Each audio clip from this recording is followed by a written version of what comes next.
Dari Aisyah radhiyallahu anha, muka surat 335. Dari Aisyah radhiyallahu anha katanya, Rasulullah sallallahu alaihi wasallam semasa wafatnya telah dikafankan dalam 3 helai kain putih suhuli. Kain putih suhuliyah ini sejenis kain putih dari kapas ya, yang terkenal pada zaman itu dan ditenun di negeri Suhul, salah sebuah karya di negeri Yaman ya. Salah sebuah negeri di negeri sebuah karya di negeri Yaman. Jadi Suhuliyah ya.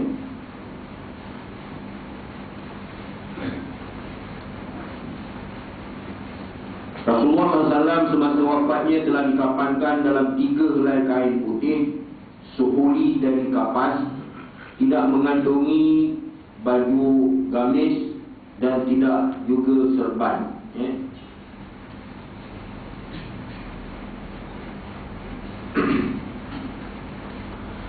Hadis sahih diriwayatkan oleh Bukhari dan diriwayatkan oleh Imam Muslim.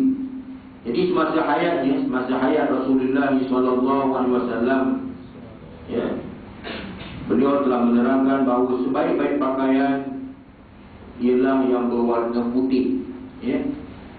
Yang mana warna putih ini adalah melambangkan kebersihan dan melambangkan kesucian. Demikian juga warna kain kafan ini telah diterangkan dalam satu hadis ya. Ini kita tahu biasa dikafankan, cuma dalil ya, berkaitan dengan kafan ini. Hadis bin Abbas radhiyallahu anhuma anna Nabiy sallallahu alaihi wasallam qala ilbasu min thiyabikumul bidha fa inna min khairi thiyabikum wa kafinu fiha mautakum, rawahu Tirmidzi. Dari Abdullah bin Abbas radhiyallahu anhuma, anak apa saudara Nabi ya? Abdullah bin Abbas bin Abdul Muttalib. Jadi Ibnu Abbas anak lelaki kepada Abbas bin Abdul Muttalib radhiyallahu anhuma, bahwasanya Nabi Muhammad sallallahu alaihi wasallam telah bersabda,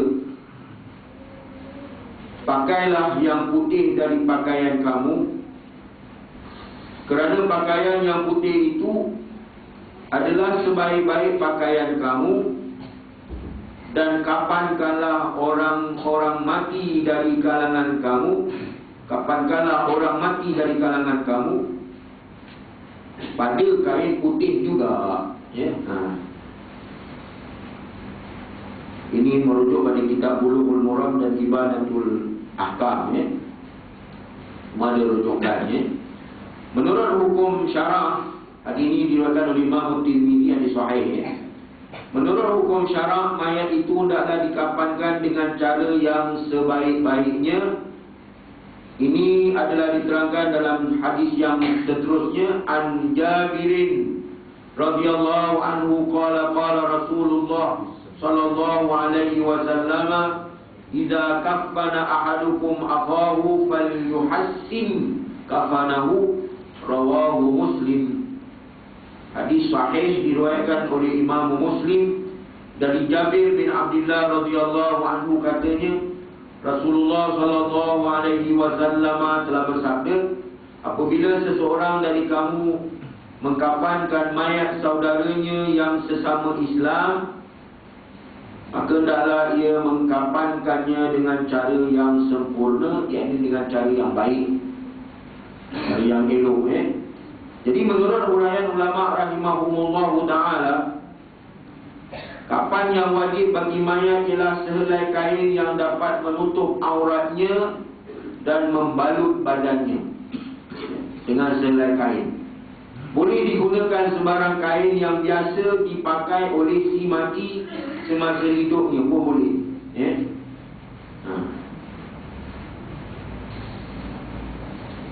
Tetapi yang afdalnya ialah kain putih, seperti yang diterangkan dalam hadis yang lalu, hadis yang telah kita baca tadi, yang telah kita terjemahkan tadi ya.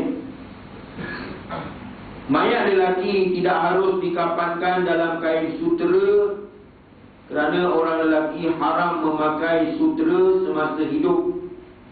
Sebaliknya, mayat perempuan boleh dikafankan dengan kain sutera, kerana kain sutera ialah pakaian yang halal bagi orang perempuan. Dalam pada itu, setengah ulama mengatakan makruh hukumnya. Setengah ulama mengatakan makruh hukumnya mengkafankan kaum wanita yang telah meninggal dunia dengan kain, dengan sutera. Hukum makruh. Setengah ulama makruh menghukumnya jika mayat perempuan itu dikafankan dengan kain sutera, kerana perbuatan yang demikian adalah hukumnya membazir. Innal mubazirina kanu ikhwana syayatin wa kana asyaitanu li rabbih kafura. Dan kain yang mahal-mahal itu lebih afdal, lebih patut, lebih aula, lebih diutamakan supaya dipakai oleh orang yang hidup.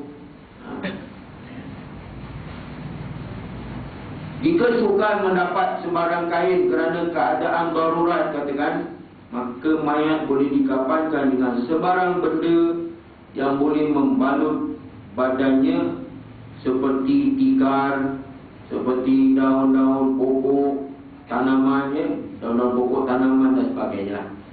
Kulit ke, hambal ke, apalah, tikau ke, boleh, tak ada masalah.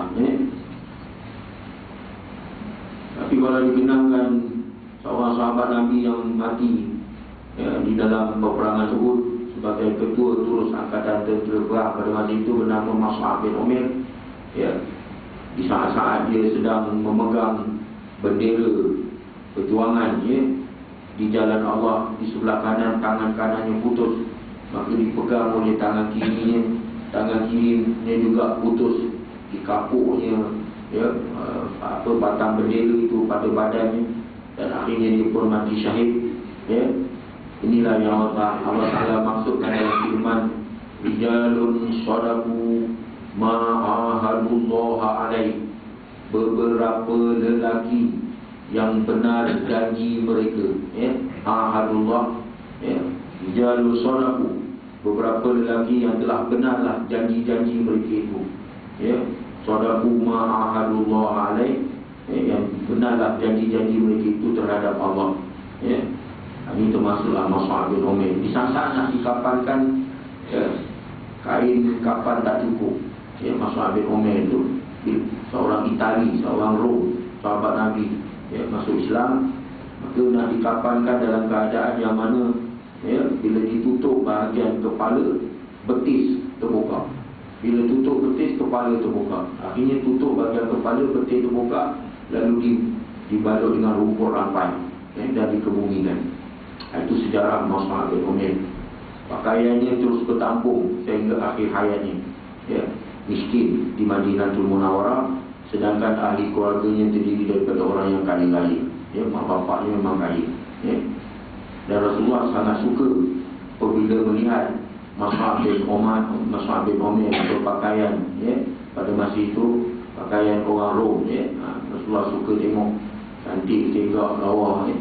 Tapi apabila Rasulullah berhijrah ke Madinah, Rasulullah terkenangkan di saat dia baru masuk Islam, yang mana pada masa itu kawannya mengajak sama ada pergi berburu ataupun ada dua pilihan. Semasa dia mula-mula nak masuk Islam tu, Mus'ab bin Umair radhiyallahu anhu ni, bila dia mula-mula nak masuk Islam, bila dia mula-mula nak masuk Islam tu, ada kawan dia ajak pergi berburu.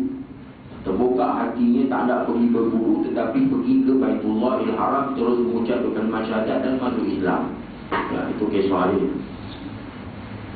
Dan Mus'ab bin Umair di antara mab'us ataupun utusan Rasulullah ke Madinatul Munawwarah untuk membimbing penduduk Madinah dalam pengajian agama di Madinah, bimbing solat berjemaah, bimbing pengajian Quran.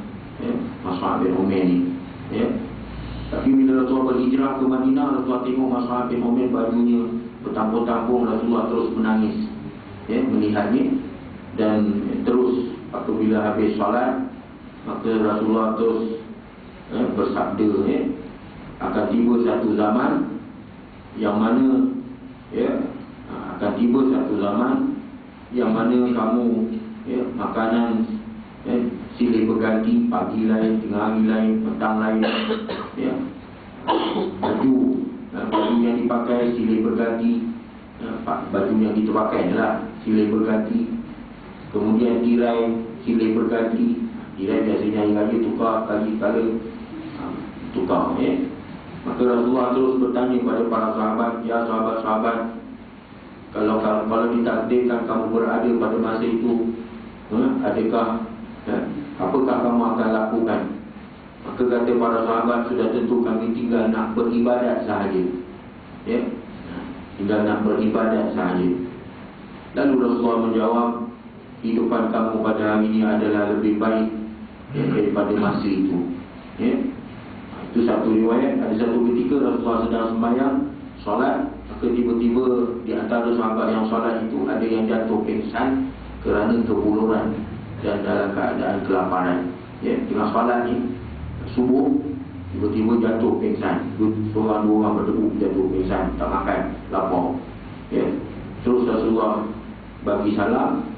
Apabila Rasulullah bagi salam, Rasulullah terus berucap, keadaan kamu, Rasulullah terus berucap, kalaulah kamu tahu bahawa di sana ada nikmat yang lagi lebih hebat daripada apa yang kamu rasai pada hari ini, saya kamu akan jadi lebih miskin daripada ini lagi. Saya kamu lebih, ini dah miskin lah. Pasal apa tengah semayang jatuh pingsan, tak makan. Ini Rasulullah kata, kalau kamu tahu apa yang ada di sisi Allah lebih baik daripada apa yang kamu berada pada hari ini dengan kemiskinan, percaya kamu lebih miskin daripada ini lagi. Kata Rasulullah SAW. Jadi berbalik kepada kisah berkaitan dengan menurut huraian ulama rahimahumullah ta'ala, menjelaskan kapan yang wajib bagi mayat ialah selai kain yang dapat menutup auratnya dan membalut badannya.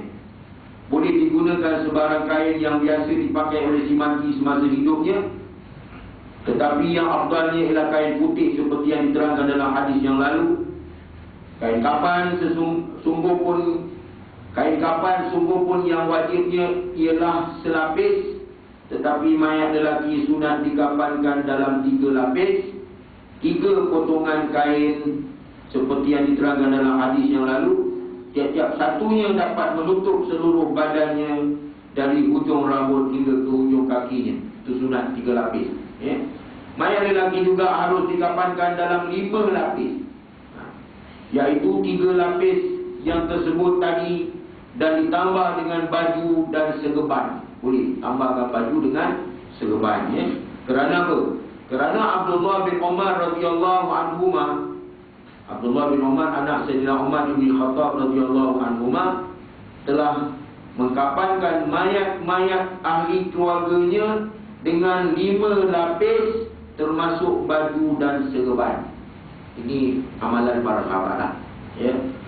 Mana-mana sahabat yang kita laksanakan penghayatan mereka serupa juga macam kita menghayati metodologi Nabi Muhammad SAW. Sama-sama. Ana ma'a ashabi. Qul hadhihi sabili ad'u ila Allah ala basiratin ana wa man ittaba'ani. Mereka yang mengikut aku, iaitu termasuk para sahabat, mudah-mudahan termasuk kita juga lah. Ana wa man ittaba'ani itu aku dan mereka yang mengikut aku. Jadi mudah-mudahan kita pun termasuk juga lah. Mayat perempuan pula sunat dikafankan dengan 5 lapis, sebagaimana yang diterangkan dalam hadis riwayat Imam Ahmad dan Abu Daud. Diriwayatkan dari Laila binti Fadibus Saqafiyah radhiyallahu anha, merujuk kitab Tuhfatul Ahwazi, iaitu kain yang membalut bahagian badan mayat perempuan tadi, antara pusat dan lututnya, kemudian baju kurung, kemudian telepung yang menutup kepalanya, kemudian 2 lapis kain lebar yang dapat membalut seluruh tubuh badannya dari hujung rambut hingga ke hujung kakinya. Ini pengetahuan dia. Orang yang pakar dalam bidang ini dia memang dah biasa lah. Ya, dia bagian pengurusan jenazah. Adapun mayat unsa, mayat unsa demikian juga. Mayat kanak-kanak pula sama hukumnya seperti mayat orang dewasa. Jika si mati itu perempuan yang ada suaminya dan ia tetap taat. Ini berkaitan dengan yang mati itu kaum wanita. Jika si mati itu perempuan yang ada suaminya, ada bawah sikit taklid dan ia tetap taat kepada suaminya.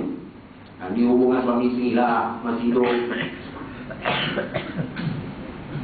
Isteri biasanya dia nak dihargai, gitu, nak dihargai. Apa ini merujuk pada pakar psikologi lah. Dia kata isteri nak dihargai. Hargai itu maksudnya bila balik kerja, puji-puji lah sikit. Janganlah buat tak tahu je, mengomong je masuk rumah. Kawan tu tengah menyapu-nyapu depan rumah, tegur lah sikit. Sombong bang. Tak menegur langsung. Cakap lah, kata bersih halaman rumah awak ni, rajin awak. Salah. Alah, kata ada tergigit tidak, tak tertampak lagi nak sebut macam tu. Salah. Sebut je lah, menghargai macam itu. Yang suami pula mesti dihormati dan jangan sampai ke tahap menyembah macam Tuhan pula dah. Jagalah, dihormatilah.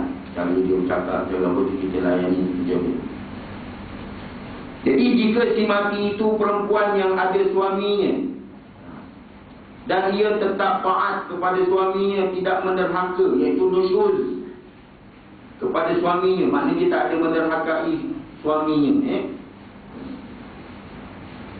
maka belanja mengkafankannya ditanggung oleh suaminya yang mampu. Sekalipun isterinya yang mati itu kaya raya atau telah diceraikan tetapi masih dalam iddah talak yang boleh dirujuk, atau diceraikan dengan talak yang tidak boleh dirujuk tetapi kebetulan ia di dalam keadaan mengandung. Jadi pengurusan jenazahnya diuruskan oleh isteri, oleh suaminya dan diberikan kafan dan sebagainya. Belanja kain kafan dan lain-lain yang berhubung dengannya hendaklah dari harta si mati. Belanja kain kafan,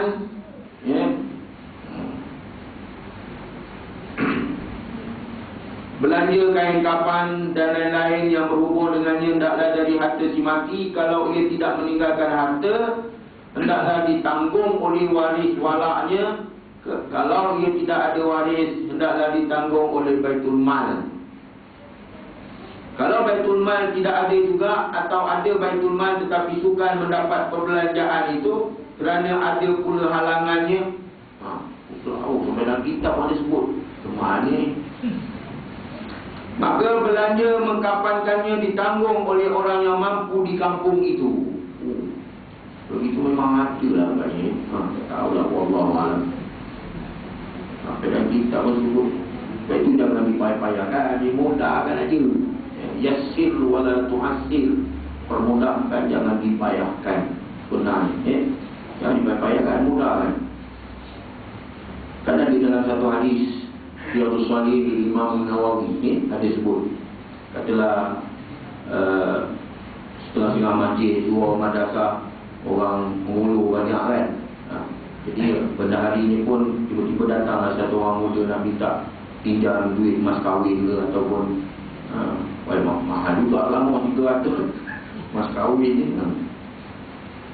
Pergilah jumpa benda hari, boleh tak tolong saya ni, yang lain semua beres, satu je belum. Mas kahwin tak ada. Yang lain semua beres, tak ada masalah. Satu je, mas kahwin $300. Boleh tak tolong?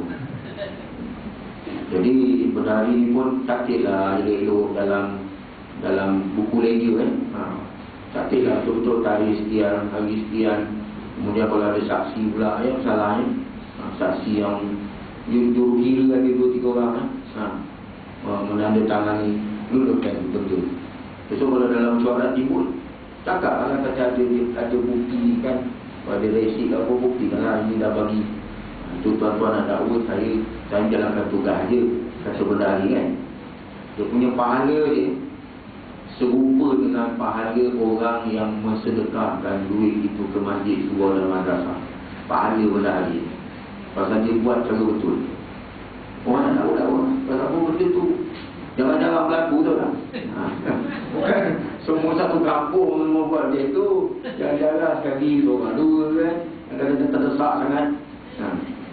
Salahnya tak. Mesti kalau dibawa dalam mesyuarat pun mungkin orang boleh terima. Lepas tu kalau orang tak setuju juga, nak pacak-pacak lah. Tak, tak. Memang kita jalankan tugas kita. Nak dapat habuan tu kan senang ke. Pahala serupa macam orang bersedekah, yang orang-orang duduk mulu-mulu je lah. Pasal dia cuma menjalankan tugas, dia bukan duit dia pun. Yang dia menjalankan tugas, tapi pahala serupa macam orang bersedekah. Begitulah seterusnya, sampailah ke peringkat harta kekayaan negara, ya, negeri dan sebagainya. Dan itulah ibadat dalam satu hadis yang saya terjumpa dalam hadis Riyadhus Shalihin Imam Nawawi. Pokok pangkalnya amanah, itu saja, ya. Kemudian kita pergi kepada sembahyang jenazah. Dia sikit-sikit masuk, pelan-pelan. Kadang-kadang yang mana saya tak pandai urai tu, saya baca je. Tapi makan masa juga membaca. Mangga duduk macam lipat kudung. Sembahyang jenazah pula, salah satu di antara dalil berkaitan dengan sembahyang jenazah ialah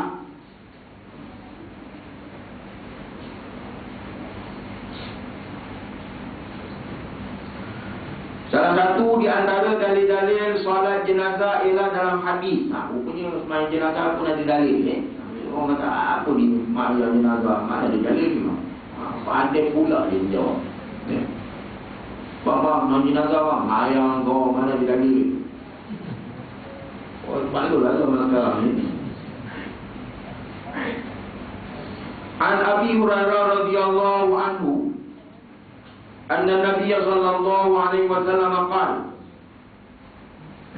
sallu ala sahibukum. Hadis sahih diriwayatkan oleh Bukhari dan Muslim, muttafaqun alaih. Hadis sahih, diriwayatkan oleh Bukhari dan Muslim, ya. Dari Abu Hurairah radhiyallahu anhu katanya, bahwasanya Nabi Muhammad sallallahu alaihi wasallam telah bersabda kepada orang Islam yang telah hadir pada masa itu, ya. Terus Rasulullah bersabda, sembahyangkanlah jenazah sahabat kamu ini. Arahannya bunyi begitu. Sallu ala sahibukum. Sembahyangkanlah jenazah sahabat kamu ini.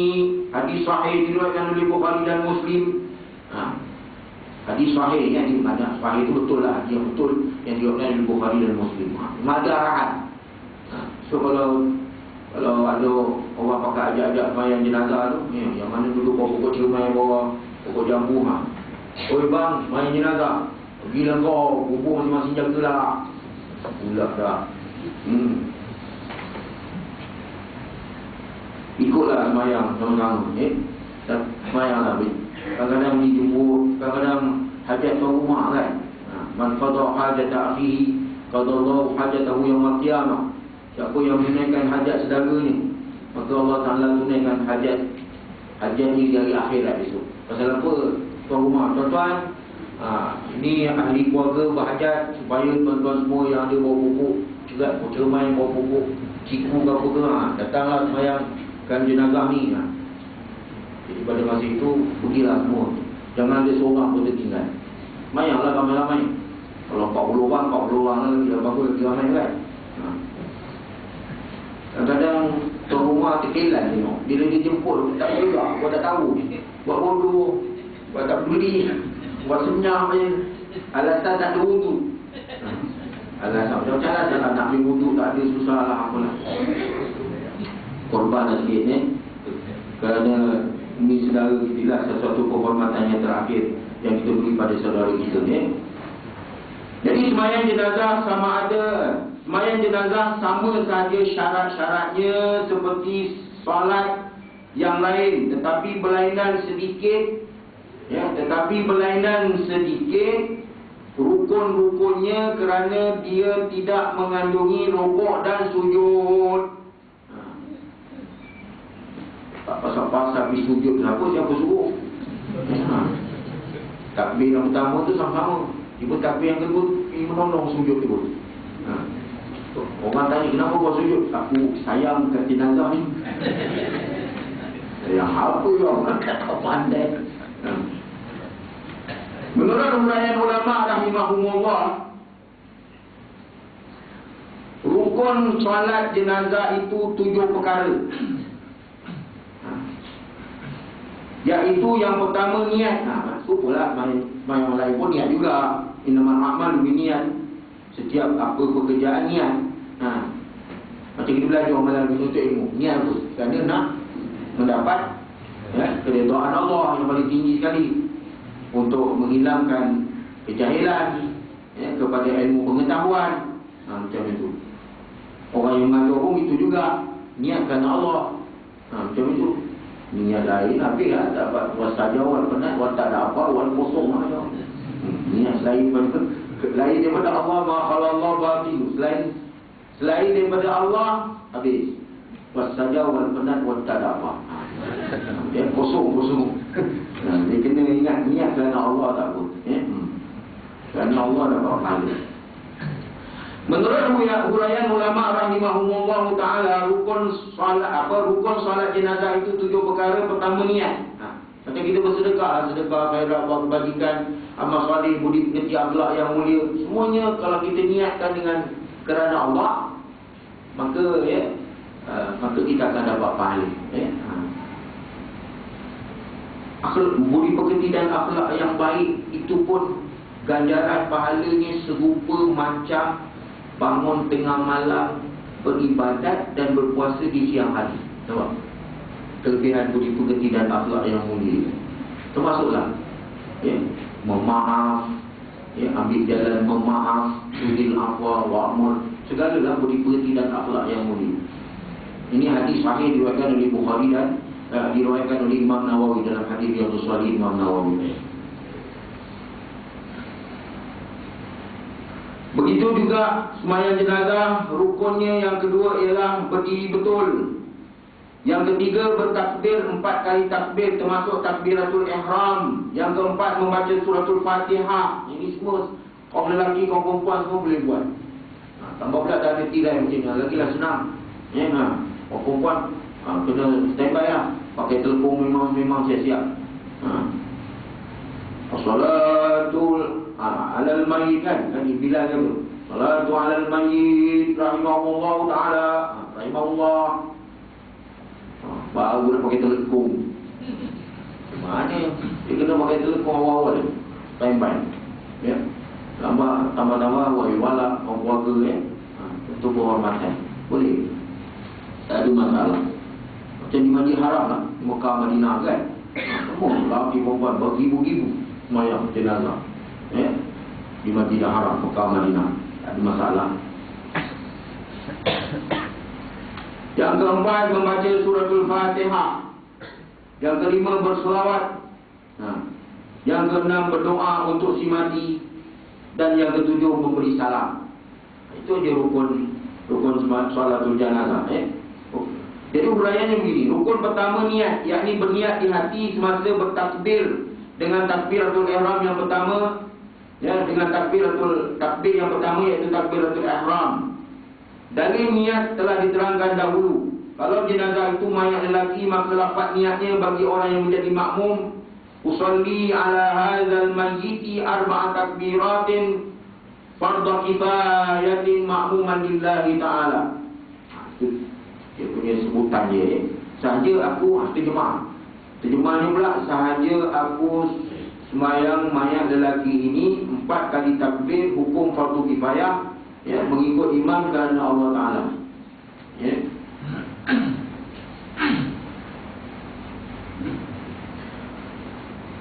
Hadis yang saya telah terangkan tadi ada hubungannya dengan orang yang mati yang meninggalkan hutang yang akan diterangkan pada tempatnya tertentu. Bagi orang yang menjadi imam, kalimat makmuman ataupun makmum hendaklah diganti dengan kalimat imam. Perkara ini sudah maklum, sudah ma'ruf bagi orang yang menjadi imam, yang biasanya lebih ilmunya dari kebanyakan makmum, ya. Itu tak payah diterangkan. Saja aku semayangkan mayat lelaki ini 4 takbir, fardu kifayah mengikut imam kerana Allah Ta'ala. Kalau mayat perempuan maka lafaz kita lalu saja, ya. Kalau mayat perempuan, usalli ala hadhil maitati 4 takbiratin fardu kifayatin ma'muman lillahi ta'ala. Sahaja aku semayangkan mayat perempuan ini 4 takbir fardu kifayah mengikut imam kerana Allah Ta'ala. Kita lalu, ini dah biasa dah, ya. Ini tak ada susah, ini sunat je, ya. Niat dia dalam hati, saja aku semayang ke atas jenazah. Kalau laki-laki lah, kalau perempuan lah, hukum fardu kifayah 4 kali takbir kerana Allah Ta'ala. Dah. Kalau mayat kanak-kanak lelaki pula, maka lafaz niatnya ialah usolli ala hadzal mayyitil tifli 4 takbiratin fardu kifayatin ma'muman lillahi ta'ala. Saja aku semayang mayat kanak-kanak lelaki 4 takbir fardu kifayah mengikut imam kerana Allah Ta'ala. Kalau mayat perempuan pula, usolli ala hadzil maitati, ya. Hadzal mayyitil tifli hadhil maitati tiflati 4 takbiratin fardu kifayatin ma'muman lillahi ta'ala. Lafaz bahasa Arab tu sunat saja. Kalau kita tak boleh terjemah bahasa Melayu pun tak pun. Saja aku, tapi jangan cakap kuat-kuat. Ini sajalah niat tu kan. Terjemahan niat tu saya sebutkan, ya. Saja aku semayangkan mayat kanak-kanak perempuan ini 4 kali takbir fardu kifayah mengikut imam kerana Allah Ta'ala. Itu bunyi niat tu macam tu. Besok kalau dah famous, mahir dah, tak payahlah. Dapat? Dapat. Dah, itu je. Yang bahasa Melayu tu, terjemahan. Alah, macam semayang biasa juga. Saja aku semayang fardu isyak 4 rakaat mengikut imam kerana Allah Ta'ala, kan. Macam tu juga, ya. Mula-mula nak berlatih tu, ikut sama-sama. Saja aku semayang fardu isyak 4 rakaat mengikut imam kerana Allah Ta'ala, kan. Kemudian ulang balik. Saya sebut Allahu Akbar, tuan-tuan jalankan. Niat dalam hati yang mana disebut tadi. Allahu Akbar. Dia tanyalah, dapat? Dapat. Tapi yang dapat tu niat lah. Tanya balik. Jadi rukun kedua berdiri betul pula. Tetapi jika uzur tak boleh berdiri, ya. Tetapi jika uzur tak boleh berdiri, ini rukun semayang jenazah yang kedua ni berdiri betul. Tetapi jika uzur tak boleh berdiri betul, bolehlah dikerjakan dengan duduk. Dalilnya telah diterangkan dalam bahagian mengenai hukum berdiri dalam solat dulu. Macam biasalah. Rukun ketiga bertakbir 4 kali takbir termasuk takbiratul ihram. Apa dalil? An Jabir bin Abdullah radhiyallahu anhuma anna Nabiy sallallahu alaihi wasallam kabbara 'alal mayyiti 4 wa qara'a bi ummil kitabi ba'da takbiratil ula, rawahu Imam Syafi'i. Berdalil berkaitan dengan takbiratul ihram ni diriwayatkan oleh Imam Syafi'i, hadis sahih, ya. Dari Jabir bin Abdullah, sahabat Nabi radhiyallahu anhuma, bahawasanya Nabi Muhammad sallallahu alaihi wasallam telah bertakbir 4 kali takbir semasa menyembahyangkan jenazah dan membaca suratul Fatihah sesudah takbir yang pertama, iaitu ialah takbiratul ihram. Itu semua diterangkan, ya. Diterangkan juga dalam sebuah hadis yang lain riwayat Imam Bukhari, disunatkan mengangkat tangan pada tiap-tiap takbir yang tersebut. Macam kita duduk takbir biasa itulah, angkat tangan, Allahu Akbar. Ini berpandukan amalan sahabat-sahabat Nabi radhiyallahu anhum ajma'in, termasuk Abdullah bin Umar radhiyallahu anhuma. Itu dia masalah takbiratul ihram. Ada orang di dalam dia malas nak takbir, dia sebut tadi Allahu Akbar, tangan kat situ juga. Allahu Akbar, tangan kat situ juga. Ada setengah Ini bukan masalah mazhab, memang ada macam ni. Ya, tak timbul isu mazhab Maliki ke, Hambali ke, Hanafi ke, Syafi'i ni. Pasal takbiratul ihram tu sunat kita mengangkat tangan. Ya. Rukun keempat, membaca suratul Fatihah. Sesudah takbir yang pertama, takbiratul ihram, sunat kita baca apa? Maka bacalah surah Fatihah. Dalilnya telah diterangkan pada bahagian yang lalu. Itu berkaitan dengan apa? Membaca suratul Fatihah. Rukun yang kelima, berselawat. Sesudah takbir yang kedua, sekurang-kurangnya pendek aja. Allahumma salli ala Muhammad. Pendek aja. Kalau nak baca yang akhir-akhir itu lagi panjang ya. Allahumma salli ala Muhammad wa ala ali Muhammad. Allahumma salli ala Ibrahim wa ala ali Ibrahim. Semua kan? Panjang. Boleh itu yang paling afdal. Kalau orang tanya selawat yang paling afdal ialah selawat yang duduknya di mana? Di tahiyat akhir. Itu yang paling afdal. Sebab itu bila tahiyat itu tahiyat yang paling afdal di akhir, maka dijadikan selawat itu dibaca dalam sembahyang jenazah. Selepas daripada rukun, selepas daripada berselawat, selepas daripada rukun yang kelima tadi, iaitu pada rukun yang kelima berselawat sesudah takbiratul ihram yang kedua. Iaitu Allahumma shalli ala Muhammad, maknanya ya Allah ya Tuhan aku, limpahkanlah rahmat ataupun kekasihan belasmu kepada Nabi Muhammad sallallahu alaihi wasallam dan tambahlah kemuliaannya. Tetapi yang sempurna ialah membaca selawat dengan sepenuhnya seperti dibaca dalam tahiyat akhir semasa mengerjakan sembahyang fardu yang 5. Itu yang paling afdal.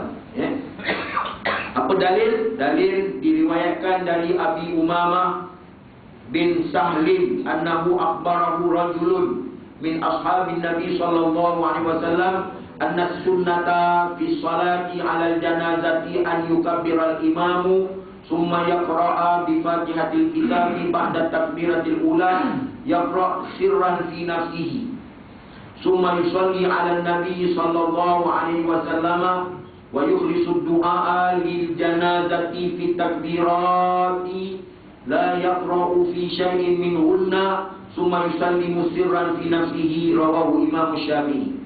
Dari Abi Umamah bin Sahal radhiyallahu anhu, bahawa ia diberitahu, ni tabi'in ni, pasal aku tak sebut radhiyallahu anhu, dari Abi Umamah bin Sahal bahawa dia diberitahu oleh seorang dari sahabat-sahabat Nabi sallallahu alaihi wasallam radhiyallahu anhu ajma'in. Itu yang sahabat. Ini tabi'in yang meriwayatkan hadis. Bahawa hukum syarak mengenai solat jenazah ialah hendaklah imam dan makmum bertakbir 4 takbir, kemudian membaca suratul Fatihah sesudah takbir yang pertama, iaitu takbiratul ihram dengan perlahan. Dengan perlahan, dia kata apa tadi?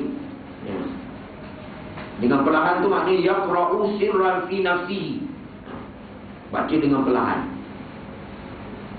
Kemudian berselawat kepada Nabi Muhammad sallallahu alaihi wasallam sesudah takbir kedua.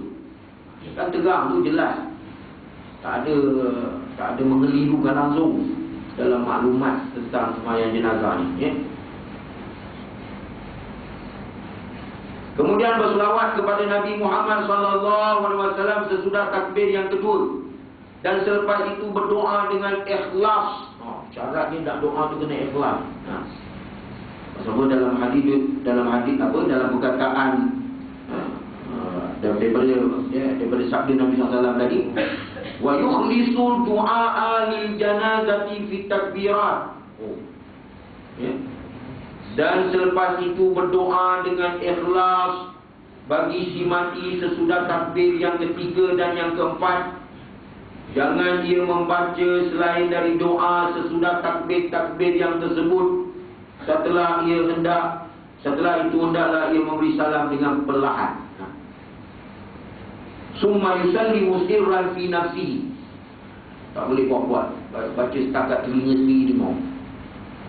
Rupanya ada juga hadis yang menerangkan cara kita baca itu dalam keadaan yang mana telinga kita sendiri saja dia mau. Dah cukup dah, tak payah. Hadis sahih diriwayatkan oleh Imam Syafi'i. Itu dia. berkaitan dengan rukun sembahyang jenazah yang kelima. Adapun rukun keenam. Rukun keenam ni berdoa secara khusus, secara tertentu untuk si mati sesudah takbir yang ketiga, sekurang-kurangnya memohon rahmat baginya dengan berkata, ini memohon rahmat ya, Allahummarhamhu, edit saja ya. Ya Allah, ya Tuhan kami, limpahkanlah rahmat kepadanya. Pendek saja. Ataupun berkata Allahumma gfirlahu, ya Allah ya Tuhan kami, ampunkanlah segala dosanya. Sebab itu Nabi jelaskan, Nabi SAW jelaskan, la yaqra fi syai'in min hunna. Ya, jangan ia membaca selain dari doa sesudah takbir yang tersebut. Setelah ia hendak, ya, setelah itu barulah bagi salam. Maksudnya sebelum salam tu, sebelum bagi salam tu, maksudnya lepas daripada takbir yang ketiga dan keempat tu, sunatkan kita mendoakan si mati. Ya? Doa dengan penuh keikhlasan. Sampai diperingatkan, la yaqra fi syai', jangan baca lain. Baca untuk memohon rahmat pada si mati. Ada orang nak baca lain, baca lah lain. Aku nak baca lain pula. Ya Allah, kau masukkan bulan dalam neraka jahanam. Tak boleh. Jangan, tak baik. Tentang pemarah Allah. Jangan. Nabi larang, tak bagi. Marah macam mana pun. Kau tengok hubungan kita sesama Islam, betul tak? Punyalah marah. Betul-betul. Cakap tengok. Masa belum mati lah. Tapi dah mati mah. Senyap kau. Itu dah nampak marah. Orang baca doa untuk jenazah. Dia maki hamun jenazah. Tak boleh. Maknanya hubungan kita bersama Islam ni, la aqwa rabitah illa rabitatil Islam ni, tidak ada pertalian, ikatan yang paling kukuh, melainkan pertalian ataupun ikatan sesama Islam ni. Ingat ini pegang sampai bila-bila. Ya, la aqwa rabitah illa rabitatil Islam. Bila tak ada Islam hanya itu yang susah. Susah banyaklah. Anak Nabi Nuh dengan Nabi Nuh juga lah. Hubungan anak dengan bapa. Tapi apa erti hubungan anak dengan bapa apabila tidak ada Islam? Betul tak? Itu maknanya kuat ikatan Muslim ni, ikhwan al-Muslim, ikhwan Muslimin ni, ikatan yang kuat, persaudaraan Islam ni. La aqwa rabitah, tidak ada ikatan yang paling kukuh dalam dunia ni. Tuan-tuan nak cari kat mana tak ada, melainkan ikatan sesama Islam. Apatah lagi adik-beradik, ipon lama dan rumah kaum kerabat dia. Inna Allah ya'murukum bil adli wal ihsan wa ita'i dzil qurba wa yanha 'anil fahsya'i wal munkar. Hubungan rapat. Padahal kita semua ni bukan satu mak semua ni. Mak lain-lain semua. Duduk dalam majlis ilmu ni, kita semua ni mak lain-lain, bapa lain-lain, tapi boleh duduk sama-sama. Kalau makan dah sama-sama pula tu. Kalau boleh ambil makan, suapkan kat mulut kawan. Barulah dia kasih sayang. Betul tak? Kita tak makan tak puas, asalkan kawan kita semua makan. Betul tak? Ini yang pak siku lipat, siapa cepat dia dapat. Habis lah. Mana lah dia kasih sayang. Dia patut hubungan tu. Nasi ambeng dengan semua tu kan, ini bukan kasih sayang, betul tak? Itu sebab hubungan kasih sayang tu penting. Tapi lah apalah artinya seorang anak yang derhaka kepada bapa, isteri yang derhaka kepada suami, dah tak ada erti lah. Padahal hubungan yang paling kuat sekali, aqwa rabitah ila rabitatil Islam ni. Jadi tuan-tuan sekalian, inilah doa yang wajib. Mana kita sembahyang jenazah tu, kalau tak boleh nak baca panjang-panjang doa yang dibaca di imam tu, kita baca Allahummarhamhu ataupun Allahumma gfirlahu. Dah selesai sembahyang jenazah. Sama-sama sampai bagi salam. Jadi inilah doa yang wajib. Semua doa ini pendek tetapi padat isinya. Pendek aja tapi padat isinya. Penuh dengan harapan semoga si mati beroleh rahmat Allah, kesian belas Allah, dan diampunkan segala dosa-dosanya. Apa lagi? Kan padat tu, walaupun pendek doanya. Dalam pada itu disunatkan membaca mana-mana doa, terutama yang pernah dibaca oleh Rasulullah sallallahu alaihi wasallam, seperti yang diterangkan ya. Semua ada. Doa Nabi pun ada periwayat hadis.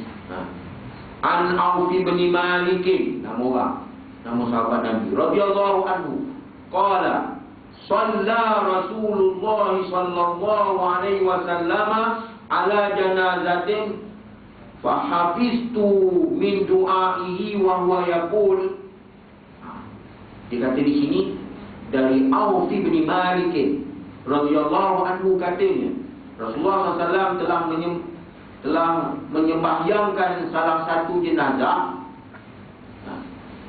Jadi kata siapa? Kata Auf bin Malik ni, dia kata Rasulullah SAW telah menyembahyangkan ataupun telah mensalatkan salah satu jenazah, lalu aku hafaz dari doa yang dibaca ni. Punya hebatnya sahabat ni, dia dengar doa Nabi baca tu, dia boleh ingat semua itu. Kita baca sekali ni boleh ingat. Ingat tak buat. Rasulullah SAW telah menyembahyangkan salah satu jenazah, lalu aku hafaz dari doa yang dibaca. Aku ingatkan doa yang dibaca.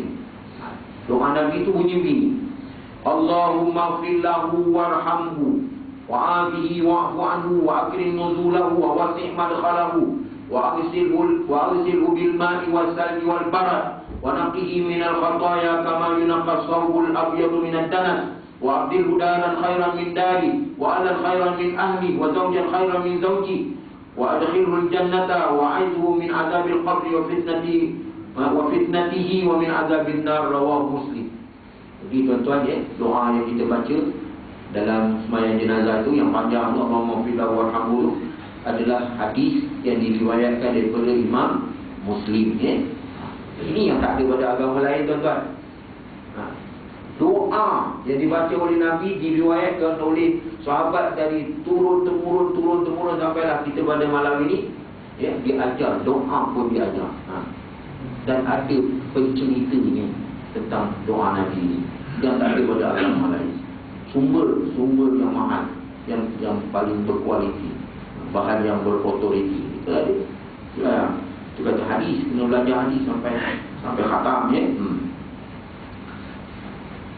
Allahumma fir lahu. Terjemah terus. Ya Allah, ya Tuhan kami, ampunkanlah segala dosanya. Ada orang masuk ke dunia, rasa nak rasmi, rasa nak cakap ke agama. Tapi tak boleh. Dia masa tu kita memang serah pada Allah, kita doakan dia. Ya Allah, ya Tuhan kami, ampunkanlah segala dosanya, limpahkanlah rahmat kepadanya. Nampak bunyi doa ni. Ni jarang-jarang sekali dengar orang terjemah doa jenazah ni. Ya, selamatkanlah dia. Selamatkanlah dia.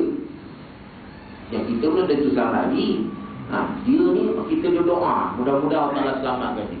Kita boleh tentu lagi, mudah-mudahan kita pun selamat. Walaupun kita mendoakan dia serupa macam kita mendoakan diri kita sendiri ya. Ingat, ada satu hari kita belajar dulu, masa hari diri pertama, apabila kita berdoa saja angkat tangan ya, maka di depan kita ada satu jenis malaikat. Kerjanya siang malam pagi petang, bila kita berdoa saja, maka dia akan kata, maksudnya ialah apabila kita mendoakan saudara kita yang di luar pandangan kita, jauh jarak ni kat mana-mana ya, kita doakan saudara kita, maka malaikat akan berkata, ya Allah, makbulkanlah doa si fulan, sebagaimana dia mendoakan saudaranya adalah juga untuk dirinya sendiri. Macam itu.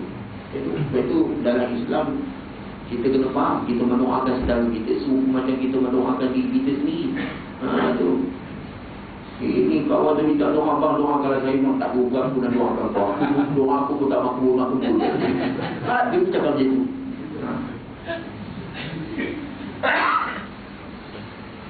Itu dia. Ya Allah, ya Tuhan kami, ampunkanlah segala dosanya, limpahkanlah rahmat kepadanya. Kesian belas mana? Limpahkan kesian belas kepadanya. Janganlah dimarah dia. Janganlah dimarah dia. Tak baik, kesian dia. Itulah ibadatnya. Selamatkanlah dia, maafkanlah salah silapnya, kemudian muliakanlah dia di tempat penetapannya. Muliakanlah dia, muliakan. Luaskanlah tempat yang dimasukinya dalam kuburnya itu. Sebab bila ditanya dalam kubur, ikhwanuka, takkan kita jawab Ramasami ikhwani. Saudara kita lah ikhwan. Ini bagi petua bukan pada ikhwan muslimin di mana? Tak boleh lah, mestilah tepat. Kita namanya pun ikhwan muslimin. Mestilah jujur. Tak boleh buat satu arah. Muliakanlah dia di tempat penetapannya. Muliakan di tempat penetapannya. Dia duduk dalam kubur ni dimuliakan. Dia hormati, dimuliakan. Kemudian apa dia tuan-tuan? Luaskanlah tempat yang dimasukinya. Dalam kubur itu luaskan. Wasi' qabrahu. Allahumma ja'al qabrahu rawdatan min riyadil jannah. Kan? Wala taj'al qabrahu hufratun min hufarin niran. Kan? Ya Allah, jadikanlah kubur ni rawdatun, satu taman daripada taman-taman syurga. Janganlah kau jadikan kuburnya itu satu tempat macam tempat hufarun, satu apa kita kata satu gaung daripada gaung neraka jahanam. Kita minta lindung daripada dia. Macam kita doa hati kita sendiri jugalah, kita pun tak suka kan. Jadi kita macam itulah. Jadi apa nak gaduh kat dunia? Tak gaduh-gaduh nak sengit, tak sefahaman apa semua. Jadi daripada dunia lagi kita tak boleh ambil kisah sangat. Hal kalau saudara kita sama kita maafkan dia. Kita buat hubungan yang baik, kita bina balik masyarakat yang berkasih sayang, ramah mesra, tolong-menolong, bantu-membantu. Itulah kita baca doa ni bukan baca saja supaya kita jadi pengajaran. Itu dah mati. Yang hidup lagi lah lebih. Dah mati memang dituntut oleh syarak kita mendoakan. Apa lagi yang hidup? Minal muslimin wal muslimat wal mu'minin wal mu'minatil ahya'i minhum wal amwat. Yang hidup, yang mati, yang semua yang dah mati-mati itu pun mana itu saya kata tadi, hubungan persaudaraan Islam itu tidak ada hubungan yang paling kukuh dalam dunia melainkan hubungan Islam yang tidak ada batas-batas negeri, tak ada batas negara, tak ada batas peta, tak ada. Asalkan orang Islam je saudara lah. Ummatan wahidatan, satu umat yang satu, ummatan wahidatan. Kita pun syuhada ala nas, supaya kamu jadi saksi kepada umat yang lain. Umat yang lain dia tengok kita bersatu padu, dia rasa gerut, dia rasa gemetar, dia rasa dia respect je. Ini kalau dah berpecah belah dia tak respect lah. Yang ambil kesempatan pula daripada situ pula. Kita berpecah belah, kita boleh dihentam balik. Mandikanlah, tu lagi dalam, luaskanlah tempat yang dimasukinya. Tempat yang dimasukinya itu kubur. Nampak ada sempit, tapi roh alam barzah, alam malakut dia rasa luas macam tu. Di berkat doa kita tadi. Mandikanlah dia dengan air dan juga dengan jenis-jenis air yang lain yang sebersih-bersihnya, iaitu daripada salji serta air batu, dan bersihkanlah dia dari segala dosanya. Maksudnya tidak memudaratkan dia lah, jangan dipanaskan dia. Dan bersihkanlah dia dari segala dosanya, sebagaimana pakaian yang putih melepak dibersihkan dari benda-benda yang kotor. Gantikanlah baginya tempat tinggal, ahli rumah serta pasangan rakan hidup yang lebih baik daripada yang ditinggalkannya. Kan ditinggalkannya anak, isteri, adik-adik, pola medan rumah, tapi bila ditinggalkannya tu dia dapat yang lebih terbaik daripada itu. Itu yang didoakan. Dapat syurga, dapat cium bau syurga, kubur pun luas. Kemudian masukkanlah dia ke dalam syurga. Lindungilah dia dari azab kubur. Lindungilah dia daripada fitnah dan ujian di dalam kubur. Dan lindungilah dia dari azab neraka. Jadi itu terjemahan dia. Kosong lagi terjemahan itu. Apa ni hebat dia punya pengertian. Mudah-mudahan dapat dihayati. Itu yang dah mati, yang hidup lagi lah. Mana kita mendoakan siang malam, pagi, petang, adik-beradik, puan ramai dara mara, jangan tinggal semayang. Kita takut bukan apa ramai orang tak semayang zaman sekarang. Alhamdulillah. Kita yang semayang, Alhamdulillah. Yang tak semayang baru banyak. Kalau dulu balik pukul 4 petang, sempat tak semayang. Ini pukul 5, semayang kat mana? Kadang-kadang kalau kena tukuk balik. Kalau lewat balik kan, bulu-bulu semayang macam patok ayam. Pada betul-betul bulu-bulu. Hadis sahih diriwayatkan oleh Imam Muslim. Banyak lagi doa-doa yang disunatkan membacanya untuk si mati. Banyak lagi. Bukan setakat ini saja. Tetapi doa yang tersebut di atas itulah yang sebaik-baiknya. Yang kita dah terangkan tadi, inilah doa yang paling sebaik-baiknya. Kerana kandungan doa yang kita telah terjemahkan tadi adalah khusus ditujukan kepada si mati. Adapun Auf bin Malik radhiyallahu anhu yang meriwayatkan hadis bacaan doa Nabi Muhammad SAW ini, yang meriwayatkan doa ini dari Rasulullah SAW telah berkata, sungguh beruntung, siapa dia yang meriwayatkan hadis ni lah? Siapa dia namanya? Auf bin Malik Auf bin Malik radhiyallahu anhu yang meriwayatkan doa ini dari Rasulullah SAW telah berkata, sungguh beruntung orang yang didoakan oleh baginda sallallahu alaihi wasallam dengan doa yang tersebut, sehingga aku pada saat itu berkata di dalam hati, alangkah baiknya kalaulah aku sendiri jadi si mati itu. Kata Auf bin Malik, hebat betul doa Rasulullah. Kalau aku lah Rasulullah doakan itu bagus. Tengok sahabat ni, dia cemburu. Ada perasaan ribtah ataupun cemburu ni. Sebenarnya tuan-tuan, Auf bin Malik berkata demikian kerana mengenangkan doa baginda sallallahu alaihi wasallam adalah sangat-sangat makbul. Itu kenangan Auf bin Malik. Sebenarnya doa yang makbul tuan-tuan, selain daripada beberapa syarat yang tertentu, maka tak dapat tidak ialah terpancar dari hati yang penuh dengan tulus ikhlas. Hati itu nak bersih. Hati bersih bermula daripada makanan yang bersih. Makanan, minuman, pakaian mesti nak bersih. Itu syarat je lah. Hati bersih berpunca daripada makanan bersih, pakaian bersih. Pada satu hari Abu Hurairah radhiyallahu anhu balik rumah, khadam Abu Bakar As-Siddiq tu, rupanya dia dapat habuan daripada satu orang yang dia telah takwilkan mimpi masa zaman jahiliah. Bayangkan, khadam Abu Bakar As-Siddiq ni, dia dapat hadiah lah habuan. Kalau makanan ke apa ke, dibawa lah dia. Orang yang zaman jahiliah dulu, masa zaman jahiliah dulu ni, dia tukang takwil mimpi. Dia kata kalau mimpi kau gini nak jadi gini. Jadi kawan tu betul-betul ditakwil mimpi, betul-betul berlaku, dapat. Jadi dia ni mengenakan budi khadam Abu Bakar As-Siddiq ni. Jadi dia datanglah mengantarkan air susu, makanan ke apa ke, sebagai apalah hadiah. Kerana hajat dia dah sampai yang ditakwilkan tu. Abu Bakar balik, dijamu dia, di khadam dia tadi makanan. Dah lah dimakan dia Abu Bakar. Makan. Habis dia makan, ditanya dia khadam, wahai Abu Bakar, apa kau makan ni kau tahu tak? Mana aku tahu halal je lah. Makan lah.